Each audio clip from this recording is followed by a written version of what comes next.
इस वीडियो में हम बात करने वाले हैं वैम्पायर डायरीज के सीजन 3 के एपिसोड नंबर 6 की। तो एपिसोड की शुरुआत होती है जहां हमें देखने को मिलता है अलीना मिरर के सामने खड़ी होती है और अपने नेक पर उस बाइट मार्क को देख रही होती है जो कि स्टेफन ने पिछली रात को उसके साथ में किया था। वो देखकर वो सोच रही होती है कि वो कितनी ज्यादा हेल्पलेस थी और वो कुछ भी नहीं कर सकी और स्टेफन ने उसके साथ में ये कर दिया। ये बातें सोचकर अलीना एलारिक के पास जाती है और उससे ट्रेनिंग लेने की बात करती है। वो उसके साथ में वैम्पायर हंटिंग ट्रेनिंग लेने जंगल में चली जाती है, जहाँ लारिक एलाइना से कहता है कि वो काफ़ी ज़्यादा स्ट्रांग है, जो उसके साथ में इतना कुछ होने के बाद में भी वो खुद को एक्टिव करना चाहती है। और एलारिक कहता है कि जैसे जैसे वो ट्रेनिंग करती जाएगी वो फिजिकली भी काफ़ी ज़्यादा स्ट्रांग हो जाएगी। वहीं दूसरी तरफ हम देखते हैं जहाँ डेमन की स्टेफन काफ़ी सारी लड़कियों को लाकर उन्हें कंपेल करके उनका ब्लड पी रहा होता है। डेमन को स्टेफन की ये बात बिल्कुल अच्छी नहीं लगती और वो स्टेफन से ये करने को मना करता है, लेकिन स्टेफन बदले में उससे कहता है कि ये उसका भी घर है और वो जो चाहे यहाँ पर कर सकता है। डेमन काफ़ी ज़्यादा गुस्से में वहाँ से चला जाता है। वहीं दूसरी तरफ हम देखते हैं जहाँ एलिना, कैरोलाइन और बानी, जिनका सीनियर ईयर स्टार्ट हो चुका होता है और वो अपने कॉलेज में होते हैं, वो बात कर रहे होते हैं कि पिछले एक साल में उनके साथ में क्या क्या हो गया और कितनी सारी चीज़ें चेंज हो चुकी हैं। बानी कहती है कि वो एक विच है और उसका बॉयफ्रेंड गोस्ट को देख सकता है। वहीं कैरोलाइन कहती है कि वो एक वैम्पायर है और मेरा बॉयफ्रेंड एक वेयरवुल्फ है। और वहीं एलिना भी सोच रही होती है कि इसी दिन पिछले साल वो पहली बार स्टेफन से मिली थी और उससे मिलने के बाद में उसकी लाइफ कितनी चेंज हो चुकी है। थोड़ी देर में वहाँ टाइलर आता है और टाइलर काफ़ी ज़्यादा खुश दिखता है। जब कैरोलाइन उससे पूछती है कि क्या हुआ, जिस पर टाइलर कहता है कि खुश होने की बात ही है, आखिर वो क्लॉस का पहला सक्सेसफुल हाइब्रिड जो है और वो इससे काफ़ी ज़्यादा खुश महसूस कर रहा है। वो लोग देखते हैं कि टाइलर की टी शर्ट पर ब्लड के मार्क्स होते हैं, जिसको देखकर कैरोलाइन उसे लेकर बाथरूम में चली जाती है वो साफ़ करवाने। वो साफ़ करवाते करवाते कैरोलाइन उससे पूछती है कि ये सब कैसे हुआ, जिस पर टाइलर उसे बताता है कि रेबेका उसकी हेल्प कर रही है और वही उसके लिए कल एक ब्लड बैग लाई थी। कैरोलाइन ये सुनकर काफ़ी ज़्यादा नाराज़ होती है और कहती है कि तुम रेबेका के साथ क्यों रह रहे हो, जिस पर वो कहता है कि मैं क्लॉस का सक्सेसफुल हाइब्रिड एसेट हूँ फर्स्ट, इसीलिए रेबेका मेरा ध्यान रख रही है और अब मैं वैम्पायर भी हूँ तो इस वजह से मुझे ब्लड क्रेविंग्स होती हैं और इसीलिए वो मेरे लिए ब्लड लाई थी। ये सब बातें कैरोलाइन को अच्छी नहीं लग रही होती। वहीं उन दोनों को प्राइवेसी देने के लिए एलिना बाथरूम से बाहर निकलती है और बाहर निकलते ही वो स्टेफन से टकरा जाती है, ठीक उसी तरह जैसे वो फर्स्ट ईयर में टकराई। स्टेफन अलीना को अपने साथ चलने के लिए कहता है, लेकिन अलीना मना कर देती है। स्टेफन कहता है कि क्लॉस ने उसे ये जिम्मेदारी दी है कि वो एलिना का ध्यान रखे और उसे कोई खतरा ना होने दे। वो एलिना को साथ ले जाने लगता है, तभी एलारिक आकर के उसको रोकता है। स्टेफन एलारिक को धमकी देता है और कहता है कि अगली बार अगर उसने उसका रास्ता रोका तो वो उसको जान से मार देगा। वहीं दूसरी तरफ एलारिक एलिना के पास जाता है और वो दोनों बात करते हैं कि अब स्टेफन कंपल्शन में है क्लॉस के और शायद से अब वो उसके कहने पर कुछ भी करेगा। वो दोनों काफ़ी घबराए हुए होते हैं। तभी क्लास स्टार्ट हो जाती है और बाकी के स्टूडेंट्स भी क्लास में आ जाते हैं। ये देखकर एलारिक पढ़ाने के लिए चला जाता है। वहीं दूसरी तरफ एलिना बैठी होती है एक लड़के के साइड में और तभी स्टेफन आता है और ज़बरदस्ती उस लड़के को उसके साइड से हटा देता है और खुद वहाँ पर बैठ जाता है। तभी क्लास में रेबेका भी आ जाती है।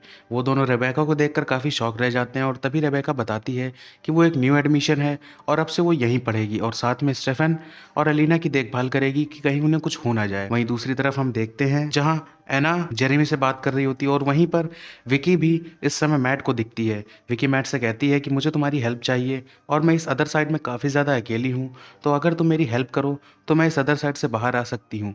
वो कहती है कि ऐसे तो जब तुम मुझे याद करते हो मैं तभी तुमसे मिल सकती हूँ, लेकिन फिर अगर मैं बाहर आ सकी तो मैं जब चाहूँ जिससे चाहूँ तब मिल सकती हूँ। विकी मैट को काफ़ी ज़्यादा इमोशनली ब्लैकमेल करती है और जिससे मैट रेडी हो जाता है। विकी बताती है कि यहाँ अदर साइड में उसके पास एक विच है जिसके पास एक रिचुअल है और उस रिचुअल से वो विकी को अदर साइड से बाहर भेज सकती है। विकी बताती है कि उसे बस मैट की थोड़ी हेल्प चाहिए और मैट हेल्प करने के लिए तैयार हो जाता है। वहीं जेरेमी ये सारी बातें सुन रहा होता है और वो ऐसे बिहेव करता है जैसे उसे विकी दिख ही नहीं रही है। वहीं दूसरी तरफ जेरेमी जाता है और एना को बुलाता है। एना को बुलाकर जेरेमी उसको सारी बातें बताता है जो विकी ने बोली थी। एना ये बातें सुनकर उससे कहती है कि अगर ऐसी कोई विच है जो ऐसा किसी रिचुअल को करके विकी को बाहर निकाल सकती है तो उसने उसके लिए कोई ना कोई कीमत भी रखी होगी। और एना बताती है कि वो कीमत ऐसे छोटी मोटी नहीं होने वाली है, शायद से विकी कुछ बड़ा सौदा कर रही है उस विच से अपने आप को अदर साइड से बाहर निकलवाने के लिए। वहीं दूसरी तरफ हम देखते हैं जहां रेबेका भी उन सभी की चीयर लीडिंग टीम ज्वाइन कर लेती है और जो देखकर कैरोलाइन काफ़ी ज़्यादा चिढ़ जाती है। रेबेका कैरोलाइन से कहती है कि अब धीरे धीरे वो उसका फेम और उसकी ब्यूटी और हर चीज़ को ओवरटेक कर देगी और यहाँ पर सबसे पॉपुलर बन जाएगी। कैरोलाइन काफ़ी ज़्यादा गुस्से में होती है रेबेका से। तभी हम देखते हैं जहाँ टाइलर अपने फुटबॉल इंस्ट्रक्टर को कंपेल कर देता है और कहता है कि वो जल्दी से ट्रेनिंग से छुट्टी दे दे। ये चीज़ देखकर कैरोलाइन को काफ़ी ज़्यादा गुस्सा आता है और वो आकर टायलर से कहती है कि उसे ऐसे ही अपने कंपल्शन पावर का यूज़ नहीं करना चाहिए और इतना ज़्यादा रेकलेस नहीं होना चाहिए। जिस पर टायलर उससे कहता है कि वो तो बस क्लॉस के द्वारा दिए गए हुए अपने गिफ्ट को एंजॉय कर रहा है और वो अपनी पावर्स को ऐसे ही यूज़ करेगा। कैरोलाइन उसे मना करती है, लेकिन टायलर के अंदर अब एटीट्यूड आ चुका होता है और वो उसकी एक भी बात नहीं सुनता है। वहीं दूसरी तरफ हम देखते हैं जहाँ कैथरीन उस रूम में होती है और वहाँ पर वो माइकल को ह्यूमन ब्लड देती है पीने के लिए, लेकिन माइकल वो ब्लड पीने से साफ मना कर देता है और कैरोलाइन से कहता है कि मुझसे दूर रहो और मुझे ये ब्लड बिल्कुल नहीं पीना है। वहीं स्टेफन अलीना से बात कर रहा होता है और स्टेफन अलीना को काफ़ी ज़्यादा टॉन्ट मारता है। स्टेफन अलीना से कहता है कि तुम चलती फिरती ह्यूमन ब्लड बैग हो क्लॉस की, और ये सारी बातें सुनकर एलिना काफ़ी ज़्यादा गुस्से में हो जाती है। एलिना इन सबसे काफ़ी ज़्यादा परेशान हो जाती है और वो अपने ग्रुप में एलारिक, कैरोलाइन, डेमन और सबके साथ में मिलकर एक प्लान बनाती है। एलिना कहती है कि उसे स्टेफन को कैसे भी करके कैद करना होगा और जब तक माइकल उसको क्लॉस को ना मार दे तब तक उन्हें साथ में रखना होगा, और जैसे ही माइकल क्लॉस को मार देगा स्टेफन के ऊपर से कंपल्शन अपने आप हट जाएगा। सभी उस प्लान पर एग्री करते हैं और वहीं वो टायलर से कहती है कि मुझे अपने मॉम के स्टॉक में से थोड़ा सा रिवेन ला कर दे दो, लेकिन टायलर इस बात से मना कर देता है और वहाँ से चला जाता है। डेमन कहता है कि क्योंकि क्लॉस ने टायलर को एक हाइब्रिड में कन्वर्ट किया है, इसीलिए अब टायलर क्लॉस का वफादार बन चुका है और वो उसके खिलाफ कोई भी काम नहीं करेगा। शाम होती है और बॉनफायर पार्टी शुरू हो जाती है।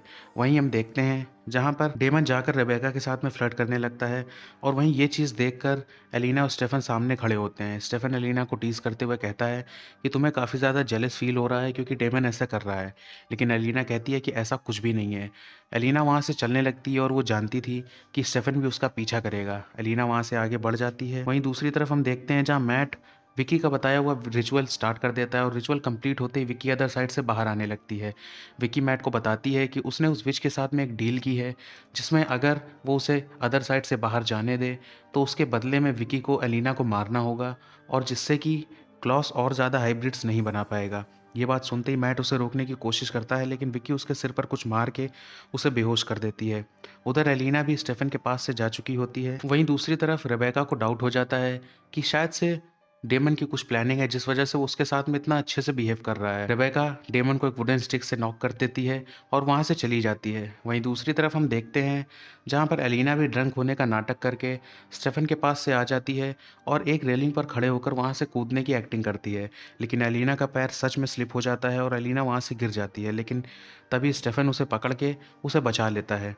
एलिना स्टेफन से कहती है कि मैं जानती थी कि तुम मुझे ज़रूर बचा लोगे। वहीं दूसरी तरफ हम देखते हैं जहाँ टायलर को होश आता है और कैरोलाइन उससे कहती है कि तुम अब इस समय क्लॉस के कंट्रोल में हो और तुम उसके वफादार बन चुके हो, और अगर ऐसा ही रहा तो मैं तुम्हारे साथ नहीं रह पाऊंगी। लेकिन टायलर कैरोलाइन को खोना नहीं चाहता था, इसीलिए वो उससे कहता है कि अब से वो कुछ भी उल्टी सीधी हरकत नहीं करेगा और उसकी सारी बातें मानेगा।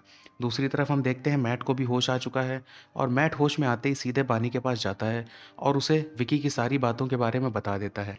बानी कहती है कि उसे एक स्पेल कास्ट करना होगा जिससे विक्की वापस से अदर साइड में चली जाएगी।